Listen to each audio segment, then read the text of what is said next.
This podcast is part of the Deluxe Edition Network.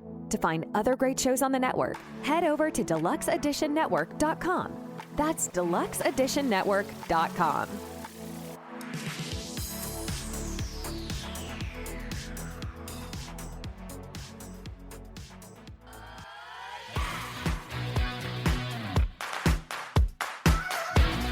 Coffee-fueled stories.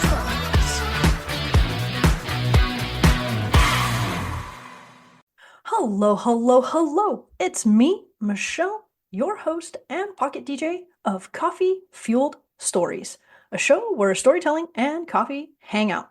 This week's special guest, on vacation by the way, is Bill Mullen. Hello, welcome to the show. Hi, thanks for having me. I appreciate it. We are going to talk about The Thing in the Wind without giving away any spoilers. I'm super excited to talk about this. So, how long did this book take you to write? The actual writing process was about a year and a half to finally kind of get it where I wanted it to be. Now, Research and stuff before that took a lot longer, though. I was going to ask, because, please tell the listeners a little bit about this book before we deep dive into it, because I have a lot of questions that I'd love to talk about. Yeah, sure. Yeah. So the basic storyline is a woman goes missing. She's part of a research group in northern Saskatchewan. They're doing environmental research. And once she goes missing, that woman's husband and her daughter form a search party because the police haven't really been able to uncover anything. And they go and try to find any answers that they can. And as they're out there in the Canadian wilderness, something else is out there as well that they have to confront and deal with. So that's the basic without giving anything away. Yes. So now that you've mentioned that, so my questions are these. You said research. So it took you a year and a half to write it. How long did you take to research this? And how many times did you have to go into the Canadian wilderness? I wish I could say I went into the Canadian wilderness a dozen times, but I, alas, did not. But the overall research part, I mean, this off and on, years and years and years. It's really weird because I would do some research and find out about some of these old mining towns where part of the story takes place and learn about some of the indigenous tribes up there. And, I would think that, I think I have a pretty good grasp about this area. And then step away for a few months and get back into the research and start researching a little more. And it's like, wait a minute, all of this stuff contradicts everything that I researched before. So which one's right? So it took years to just get it to where I'm like, I hope what I found out is the best possible material, realistic material, historically accurate. So that's my hope anyway. But it's several years of overall research, kind of off and on along the way. Yeah, because I don't know anything about the Northern Territories, and so I felt like I got a really good background about like I said, I didn't know about the mining towns, let alone like De Beers. I had no idea. De Beers, De Beers as in like Belgian diamonds, De Beers, right? Yeah. I had no idea. And I mean, oil, yes, we're kind of familiar with the oil and the issues with all of that.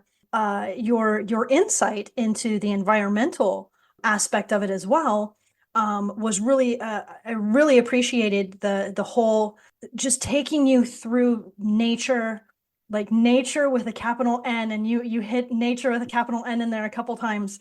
And so I wanted to ask you, did you read Silent Spring, the book that you referenced several times? I've read that book so many times, and it's one of my favorites. I think it's one of the most important books that we can read. I think it just gives us that insight that even something on that microscopic level can cause ripple effects along the way that can affect, everything from stuff at the bottom of let's call it the food chain or the bottom of nature. I don't mean that in a negative, but all the way to the top. And it kind of progresses along the way. And, it shows that what happens way over here can have an effect on what's going on across the world, across the country. And I don't know, I think it's one of those important subjects that not enough people, in my opinion, know enough about. I think they get the gist and they get the highlights from documentaries and things, but I think Silent Spring really took the deep dive. And I think Rachel Carson did such a good job being able to connect with the average reader in dealing with these really complex chemical compounds and whatnot. That helped really get the Environmental Protection Agency kind of up and going in the United States, where it got people's minds moving in that direction that we needed an EPA. And so I what I tried to do with that and where it kind of fits into this is it's kind of that first step. It's that realistic step that we all deal with every day.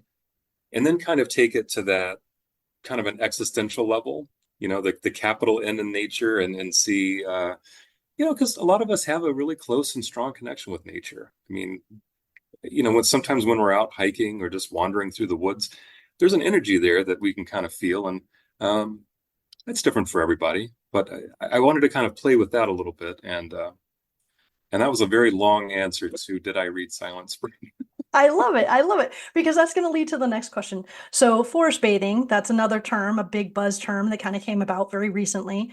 But getting back to Silent Spring real quick, I like how you referenced environmental and I like how you also introduced it because I kind of remember same thing as a teenager. You start realizing you're becoming part of something bigger. We go from childhood where we only know our little immediate area. We're just affected with, the toys, our house, the children that we play with. But then something happens when we start to hit junior high and high school. We realize we're part of a bigger picture, right? And so I really, because at least that's how I felt. I know I started becoming active, getting familiar with. So I grew up, punk rock was kind of my touchstone. And basically, they're just angry hippies, if you will. And at least that's how I like to describe it because you find out you want to be part of a cause and you feel that you want to be connected to part of to something. And so I really like how you connected that aspect about that at least for me, that's how I connected with the characters. I was like, oh yeah, and when I was a teenager, I realized I'm part of something bigger now and I want to do something good. I want to do the good things. I don't want to think that it's all just for nothing. Because if that's the case, then I'm just going to stop existing at all, right? Right, right. And, you know, looking at the characters, again, I don't really want to give a lot away here We won't. with this part. But, as she's growing up, we kind of see her in this very locked society. And I think the Carson book, again, being that kind of a nudge, just look at something a little bit differently. That really propelled her to kind of take her literally go down her own path and make that connection. And by the way, I love punk rock too, but whether it be, kind of punk rock or, whatever it happens to be, for her, it was like, I need to know myself because people keep telling me what I should be thinking and this and that. And I'm tired of whenever I open my mouth for somebody to say, no, you're wrong. Don't go down that path. This is your path. And it's like, yeah, it's not though. It's not though. And I don't know. I love the turning point where she just says, the hell with you all. I'm doing what I want to do. And you're not going to stop me. Nothing's going to stop me. And I don't know. I just found it to be kind of a powerful moment. And you're right.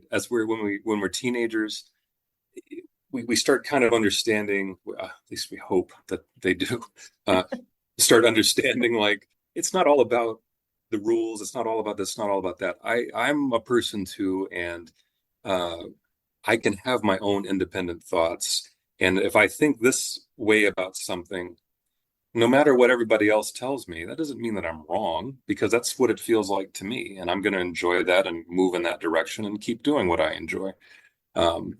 Or what I'm drawn to. And I think that's a big message in the book. I'm glad that kind of came out. Yeah, no, Yeah. I'm a nerd that way. I got my master's in literature, so I can't help but take notes. I don't, even though this is a casual chat, I nerd out. If you say a certain word, I'm gonna go down that rabbit hole. So, like you referenced Penny Dreadful, which of course is in the reference to, the person, but I Mhm. love Penny Dreadfuls. I have a book of Penny Dreadfuls, and so my question is, have you read any Penny Dreadfuls? Do you love Penny Dreadfuls? I do. I probably have the same book you do. Is it that Yes. real big hardbound? Yes. Yes. And it starts with Frankenstein 1818, the publishing from Yes, 1818. yes. Yep, it's Oh, I love it. I love it. nerd So, out. yes, yes. And we're gonna nerd out some more here.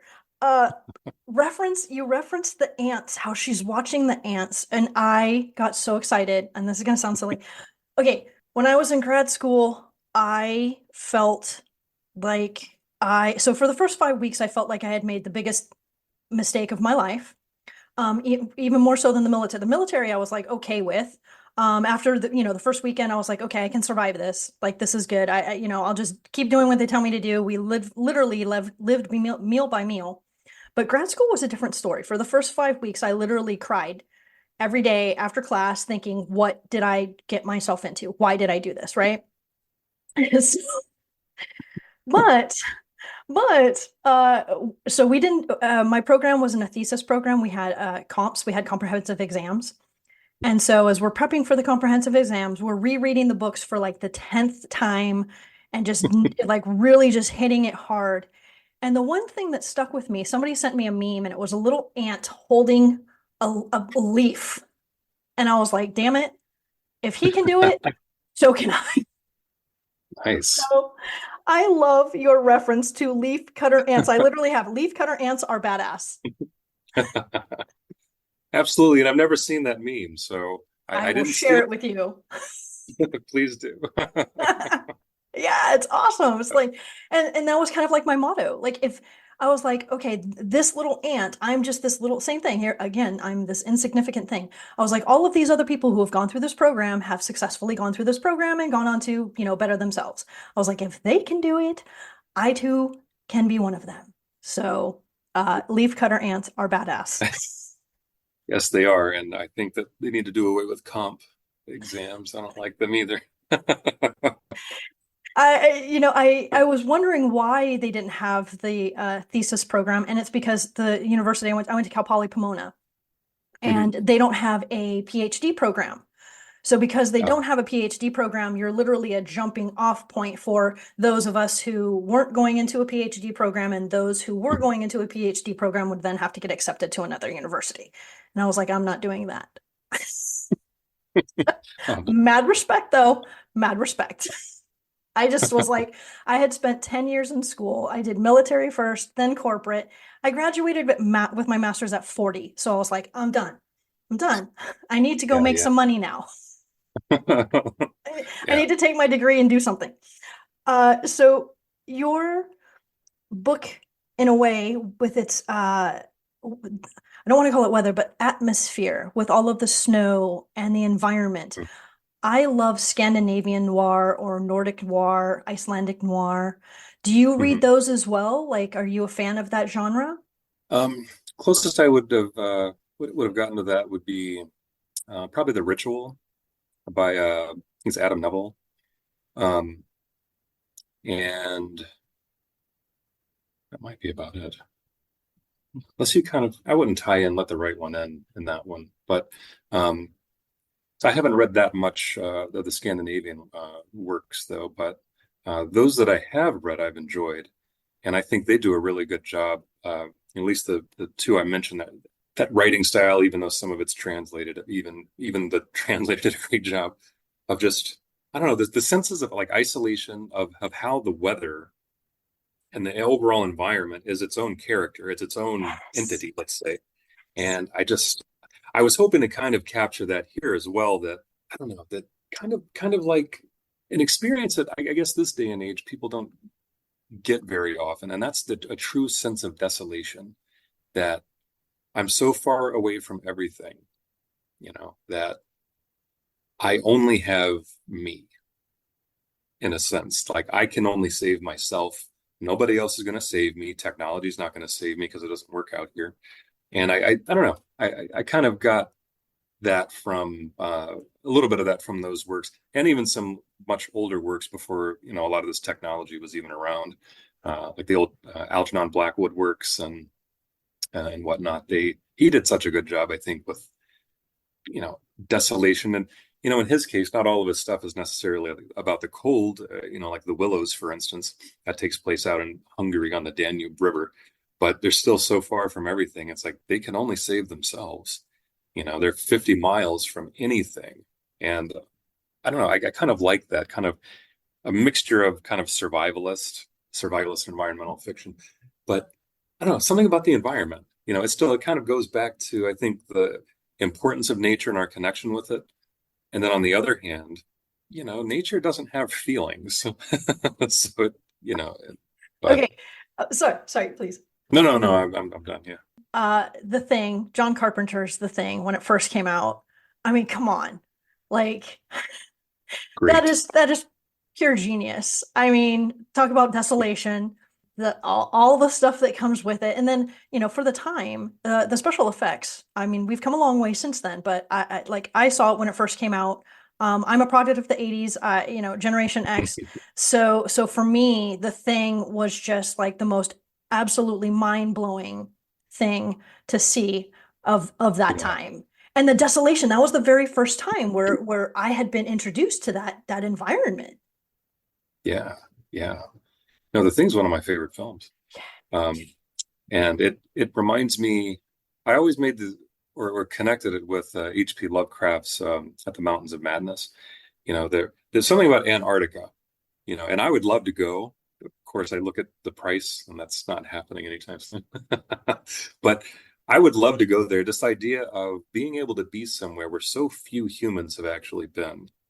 Just there's something about that. I know Greenland's quite similar, and Svalbard and so forth. And there's something about these cold, desolate places. I'd love to go, but they're like the most expensive places to actually get to. But I guess it's kind of a way to kind of channel that desire to write about these desolate places and whatnot. But no, The Thing, back to that, there's so much, I think, mystery in it, that a place where so many, or so few, I should say, humans have been, and At the Mountains of Madness as well. It's like, what is out there? What could be out there? To the point, I don't know how accurate these maps are, but I've looked at these maps, like what would Antarctica and Greenland look like once all the ice is actually gone? What's the actual land mass? What would it be like? That's kind of fascinating if you haven't done that before. And the look of it, there's a lot of places there where I was gonna say hidden treasures. Let's not call them treasures. There could be some freaky stuff hidden down there below the ice, whether it come from or somewhere else. Totally. Yeah, it's crazy. At one time I thought, gosh, how cool would it be to be a scientist to go work, down in Antarctica. And I read this autobiography by this scientist who went down there. She ends up getting cancer down there, and she has to give herself her own treatments. And they have to do this special trip where the window of opportunity is like, I think 57 minutes. They have 57 minutes or something like that. I'm probably destroying the story, but nonetheless, where I'm going with this is she explains how she lives down, they live down there, the showering situation, the way that things smell, because people don't really shower that often because you kind of can't. It's a constant 50 degrees inside. And so people just kind of, and I was like, oh, she kind of took the romance out of it for me.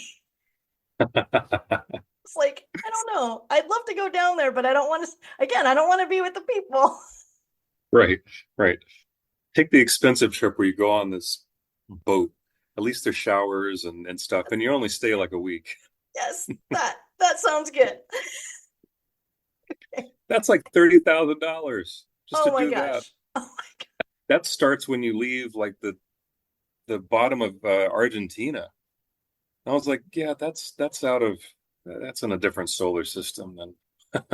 Oh yeah. It's and my understanding is that Tierra del Fuego, that the water is really rough there because Yeah. of where the two land masses are meeting and the water. Yeah. So no. 20 foot, I think like 20-foot swell is like the average or something like that. Yeah, it sounds great. It sounds great here. And then I'm like, so how about this? I will read your book after you go and experience it. There you go. Yeah. So now I wanted to ask you, you mentioned caribou stew in the book, Okay. and I don't think we're giving anything away. So you said you haven't camped out there, you haven't done those things, but have you tried caribou stew on the off chance? I've tried it once, and I mean, if you like caribou, which on this day I definitely did. So, no, it has that kind of, at least this batch did, that kind of a venison-y kind of flavor to it, which, hey, that worked for me. I finished the bowl. Okay. I guess I've never even heard of it. I'm familiar, venomous venison and things of that nature, but it Yeah. makes sense that, if that's what's out there, then yeah, that's what you're gonna eat, makes sense. And then can I just say a couple of the coolest things you reference oil thick coffee at the Wildcat Cafe, which by the way sounds really cool. I'd love to go to the Wildcat Cafe. But the coolest thing on page 109, you mention fire in a cup. And if you look, that's my logo. There's fire coming out of a coffee cup. So can I just say, thank you, Bill.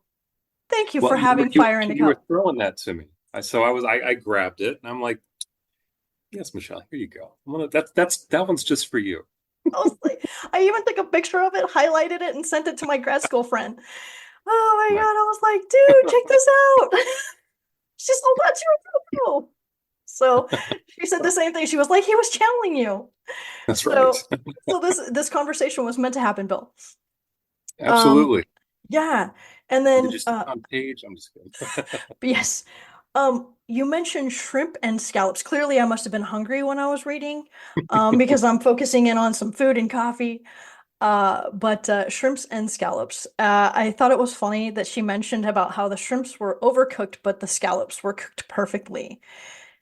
Now, do you consider yourself a cook? I do cook a lot. Yeah. But I'm not nothing perfect, nothing like that. Just for myself and friends. I can't cook, but have you accidentally overcooked the shrimp and made them rubbery? I haven't, thankfully. But what I always seem to mess up are the scallops. So I kind of reversed this one. But I've had some pretty bad shrimp before. Oh But no. yeah. I mean, literally, I'm just sitting there like, I don't know if this is safe to eat. So, and then I was asking a friend, and they're like, no, it's safe. Just, it was boiling for 10 minutes too long or some ridiculous amount. Like, oh, okay.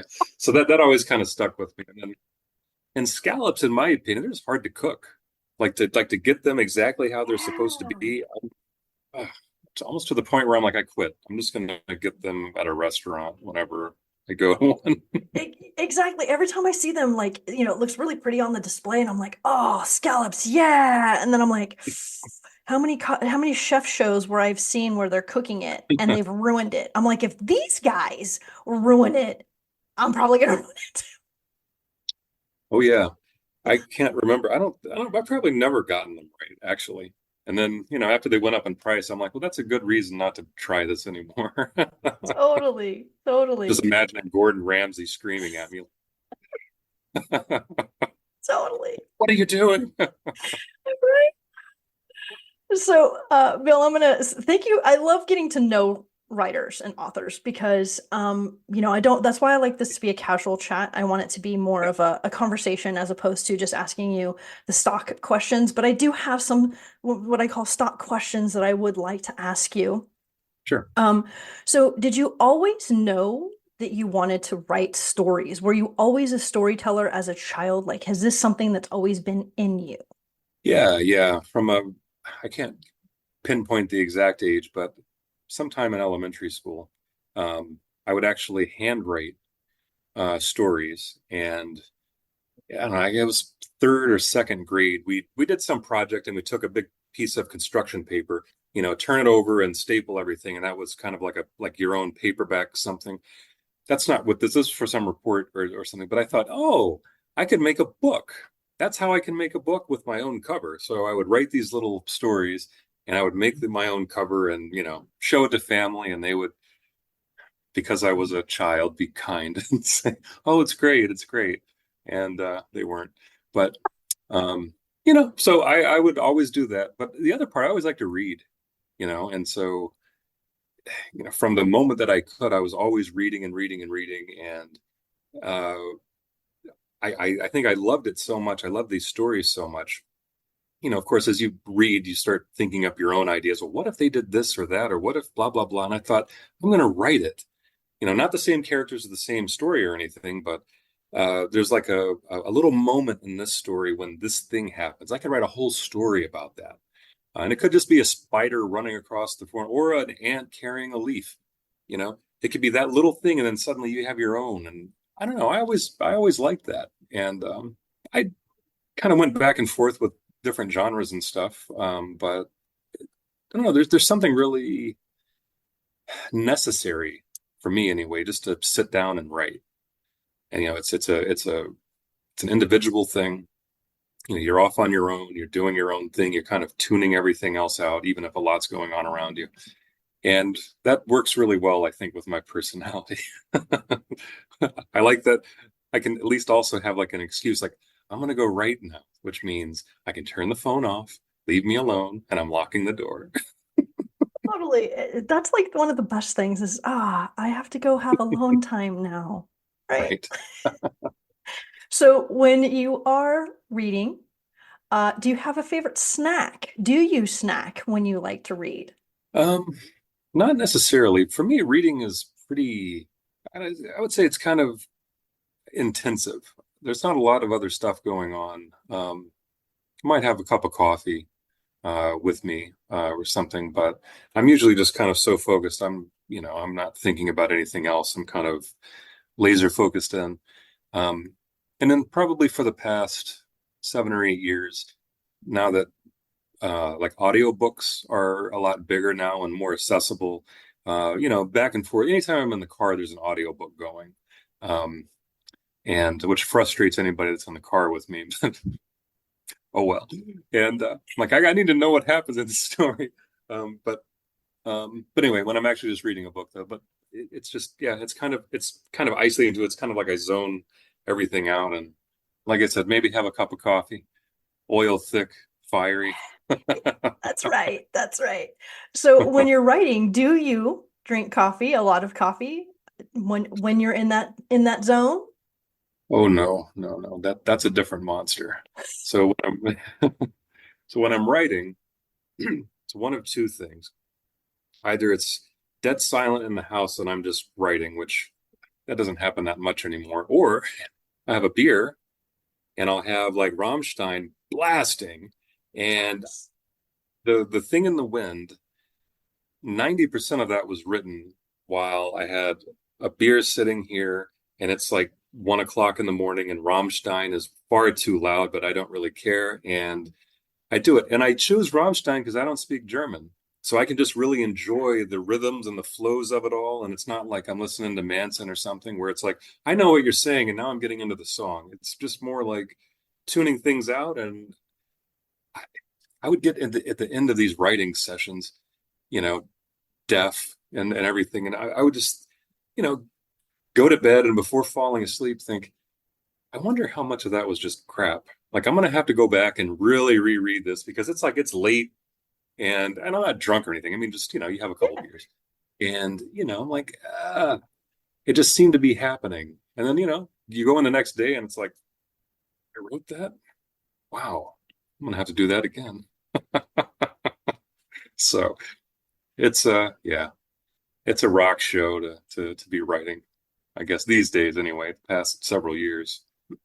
I love that because I too am that way. I can't listen when I do writing things. It always has to be in a foreign language or no music, so it's not distracting. But the fact that you chose Rammstein is like freaking awesome. Because they've got like such a driving beat. Like you can't help but just pound at the keys. Like, I mean, as you were talking, I was like, Hast, du hast. I was like, yes. I'm like, this is awesome. So now I want to Yes. like go back and read, and I have that music in my head. So I'm gonna pick a page and I'm gonna listen Yes. to Du Hast and read and enjoy your concert of words there. Yes. Do that. That's great. It's gonna be awesome. All right. So Bill, I have a feeling if you and I are riding in a car together, you're the driver, so that means you pick the music. So you're gonna have the audiobook on, and if you're not gonna have the audiobook on, we're gonna have probably some good punk rock music or some hopefully 80s awesomeness. So tell me, what are we listening to? If we're going to go back to the 80s and early 90s, not only with punk rock, but you had to bring in some of the others too, like some early Pearl Jam, Nirvana, Guns N' Roses. Uh, but okay, we can go back even more. We had the Cure, um, and it's just keep throwing all of them in there. I mean, you have to Bauhaus, Depeche like Mode. yes, Depeche Mode, and yeah, you get a nice mix. We don't need to have the same person go on for more than one song because there's so many Yes. good we want to get to. Yeah, a And mixtape. exactly. A tape. Yes, it A would be a mix. mixtape. And knowing a vehicle of mine, it would probably get eaten up, but then we'd have to fix it. Yeah. Stick your little pencil in there and rewind it. Yeah. Right. Yes. Awesome. Awesome. So Bill, just a few more questions, and then I will promise I will let you go and have your vacation. So do you, when you wrote this, so this was published through Crystal Lake Entertainment. Mhm. So was this particular book, is this something that you like, walk me through the process? Because I don't know anything how you and Crystal Lake do your thing. Yeah. So I sent them a the query with the first three chapters, and they really liked it, and they said, we'd love to see the rest of the book. So I sent them the rest of the book, and that second editor, it's like, we loved it. We have one more person that needs to read it, and we think we want to move forward with it as long as we get the okay up top. And not long after, it was all a thumbs up, and I was almost floored with it because I thought, when I started the whole process, I was like, okay, I know how this goes. I mean, I'm going to be submitting and submitting and submitting, and I'm going to get 100 rejections, and then once I've lost all hope and I'm on the street with a whiskey bottle, just like, it's like the hell with life. That's when they're going to be like, oh, somebody said yes. But Crystal Lake, I mean, it was early. I'm very thankful that they liked it, and it didn't take long at all. Starting the process, I think it was about a month and a half of just sending out in that first volley of submissions, and yeah, just like, oh, wow, all right, it's my year because last year sucked, maybe. But that was the process. This one was pretty straightforward. And I don't know. In general, I think very lucky. And I have to say, up to this point, working with Crystal Lake, and they didn't ask me to do any or say any of this, but it's been such a positive experience. Everybody there has been great, and they're a great publishing house. And even the other stuff that I've read from that they've put out there, I've really enjoyed as well. So I think it's a really high quality publishing house, great for the genre, and a lot of really good people. Very cool. So, do you do any of the cons? Do you go to any of the writer events or things of that nature? Like, can we see you signing at a booth somewhere someday? Somewhere someday, yes. I haven't done them yet. Um, I think AuthorCon, I think, is the one maybe a month ago or sometime in the past month that everybody kept asking me if I was going to, and embarrassingly, I was like, I don't know what you're talking about. But now that I think there's been enough buzz about this one that I would move forward with that because get it out there, get it to more people, and just hope to keep kind of moving up that very difficult ladder. Absolutely. I just had Joe Ripple, the founder, CEO, and founder of Scares That Care, the AuthorCon. He was just on the show not that long ago. I just had his 2 weeks ago. He was on the show, so we were talking about AuthorCon 5 that's coming up in October. And then also the next AuthorCon. So they do 2 a year. So yes, I too learned about AuthorCon about 2 months ago. Oh, good. I don't feel so bad. No, it was new to me. Several people that I've had on the show, they were posting pictures, and I was like, "What is this AuthorCon? What is this thing you speak of?" And Right. so then I was like, it's a charity event that does good. I was like, all of these authors and writers doing all of these things to help other people. Hell yeah! I was like, Oh, yeah. let's spread the word, let's share it. So total, but say I too was a newbie as well. So you are not alone in that regard. I actually feel better about that. I thought like something everybody knew, and then No, here I no, come along. Like, there he no. is. He doesn't know shit. No, it's all good. Yeah, and StokerCon is going to be happening this coming weekend, or Oh, up ahead because okay. we're talking on a Monday. But yes, so StokerCon is going to be happening. That's an awesome event. I don't know if you've ever done that, but and I don't work for them. I'm not promoting. I'm just a member of the HWA. But anyway, my question to you is, do we have any new books to look forward to coming out from you soon? I hope. I have one. I'm done with the first draft. I'm working on the revision right now. It's this one's a bit more like an apocalyptic tale. And so far, unless things change, I'm not giving anything really away here, but it takes place in the South, down in New Orleans. And might label it kind of apocalyptic, which I guess if you say apocalyptic, kind of ties in kind of religious horror and whatnot. So that one, whenever I get through, it needs a really good revision, which is what I'm working on right now. So yeah, hopefully that revision won't take too long, and that one will start getting sent out, and maybe I'll get lucky enough that maybe Crystal Lake will want it. Hey, there you go. So what music were you playing when you were writing that one? That one, this was it was still Rammstein, but there's just these moments like the Rosenrot album where it's there's some songs in there that are a little more kind of chill, and that's the wrong word. I don't think any other stuff is chill. Um, I don't know. It kind of takes this kind of an eerie is a good one, and I don't know. It kind of it has that kind of vibe, that darkness, that dark eerie vibe to it that I think kind of helped along the way on this one. So I guess it doesn't have to be like explosions and all this stuff going on. It can be a little more chill, but yeah. That's awesome. The second you started talking about it, I was having like this kind of Southern Gothic, apocalyptic, like I don't know, for some reason, New Orleans with its debaucherous, connotations, but Yeah. and then of course, a nod to Faulkner. But like anytime I think of New Orleans, I just instantly think of it's got like a natural creepy factor to it. It just Yeah. so you went from frozen to the heat and humid, man. Yeah. Well, what I'll say, I think all of that, as you said, that horror, that debauchery, that Southern Gothic, that needed that all thawed out, and there it is.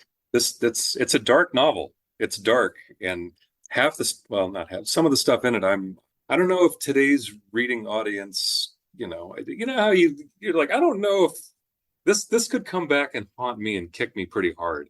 Do I Yes. really want to put that in this book? But I think it's just one of it's dark. It's it's a horrible book. Not in the quality what I think it's going to be, but I mean, there's a lot of Yes. horrible things that happen. I tell people, I said this is probably the darkest thing I've written, and and I'm okay with that. There's nothing wrong with that. One of the things I read Exquisite Corpse by Poppy Z. Bright, and it takes place there, and that was where that's probably why I'm haunted by what I read, and I read that in like 1990, 98 or 2000, somewhere around there. I'm still Memorable. haunted. Yeah. So there you go. So bring it. Hey, disturb us. That's why we're here. It's so good though to be disturbed. Yes. I think that's a part that I'm not talking about the whole generation when I say this, but what seems to be coming up more and more is that there are parts, certain emotions that people don't want to, people can't seem to deal with anymore. And Fear is one of them. Disgust. List goes on and on. I won't bore you with the list, but I can remember. I don't know if I can even say this on here. So, Yes, bring it. Say it. I teach this Gothic literature class. Oh my God, can I audit, please? Yes, absolutely. But this has been probably 8, 9 years ago. You know, you get on Urban Dictionary sometimes, or you learn about stuff sometimes, and you're kind of like, Jesus, that's awful. Why is there even a word for that? Why does there have to be a word for that? Because that shouldn't happen. And I'm not going to give the descriptor or the definition of it. But we were reading A Rose for Emily. We were reading Clive Barker's Heckle's Tale. One I threw in because it's whenever that actually came out. And I was like, oh, that'd be a good one to add. That'll tie in with A Rose for Emily. And the word munging came up. And I was like, wonder what that is. I was like, oh, Jesus. All right. You can look that one up if you don't know what it is. I do But not. I'm going to be disturbed. Oh no. Just but you know, I was in class and I was like, okay, well, at least it's not, as bad as what could be going on, even though I shouldn't say it in class. And these students, they were, we're more than halfway through the semester. They're like, whatever, all the disturbing stuff we read in here. We read the Marquis de Sade. We've read blah, blah, blah. Like, we're not. So just say it. I'm like, well, you can't tell anybody I'm telling you this, just in jest.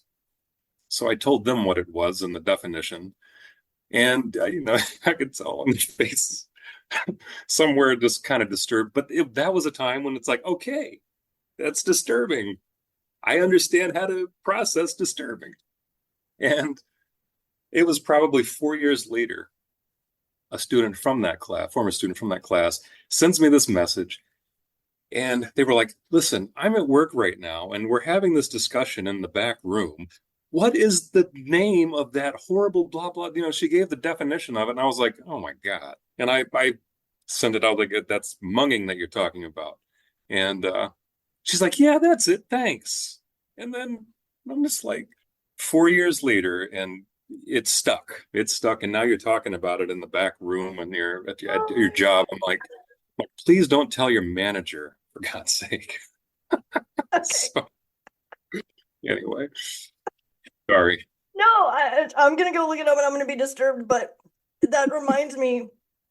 So one of my favorite days in undergrad was when we got to play with the Oxford Dictionary online. And this was my Milton teacher, and he was the coolest guy. I love this guy. I love this class. And I will never forget this. So I too have a story where the professor burned something into us. And it was the coolest thing ever. We looked up, and he did this. He typed it in, bootylicious. That was the word that had just been accepted to the Oxford English Dictionary. It was, and the whole class, we just burst out because, this is Milton. We're talking about Milton. Right. But this day was when we got to play with the Oxford English Dictionary online. And that was the word he typed in. He's like, I'm not making this stuff up. And it took like 10 minutes for the class to recompose itself. And then we were like, okay, let's get back to this English stuff. But yeah, so I get it. I'm still haunted.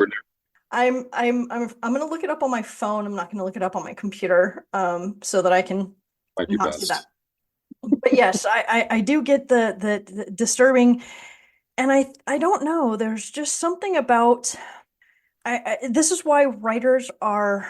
You guys bring things to us that we need to be aware of, that we need to be exposed to, that we need to experience. I am not a novel writer. I don't do the big words. I don't do the long words. And so I respect anyone who writes novels and books and puts a whole lot of words together and tells a fantastic story. I respect that. And that's why I read. I read because I want to experience something that someone has created. And that's our journey. Our journey as a reader. You have to take you take us there. That's your job. We both have jobs. That's your job with the Rammstein, and then my job is to go, good Lord, Bill, what the hell? Yeah, you looked it up, didn't you? No, I haven't yet, but I'm I'm just saying, kidding. like, that's my job. My job is Yeah, to yeah, yeah. go, oh shit. Your job is to put me in that oh shit moment. I love it. And that's why I'm here. Well, I'll tell you what, too. Speaking of just the different forms of writing, I mean, the novel form, in some cases, you could kind of tie that in with like the novella. That's something too that I feel like I've always thought in those terms. You know, when I think of a story, I'm always thinking too big. I can remember just taking classes, and they're like, "No, just write a short story." I'm like, "This is my idea for a short story," and they're like, "No, that's not a short story. It's a novel." And so I had to keep kind of, I'm like, well, what the hell is a short story then? And they're like, they hand me something. I'm like, this doesn't even have an ending. What do you mean? That's not a short story. That's an excerpt, right? So there's a long time ago learning about short stories, but anyway, I don't think I write short stories well, but that's beside the point. Oh my God. I love it. I love it. So Bill, we're gonna go ahead and wrap this up, and I cannot thank you for helping me. Like this, I'm happy to be disturbed, but at the same time, I'm afraid because I know as soon as we hang up, I'm gonna go look this up, and I'm just gonna be like, oh, I'm gonna have to send you a private message and Yeah. via email and just be like, good Lord.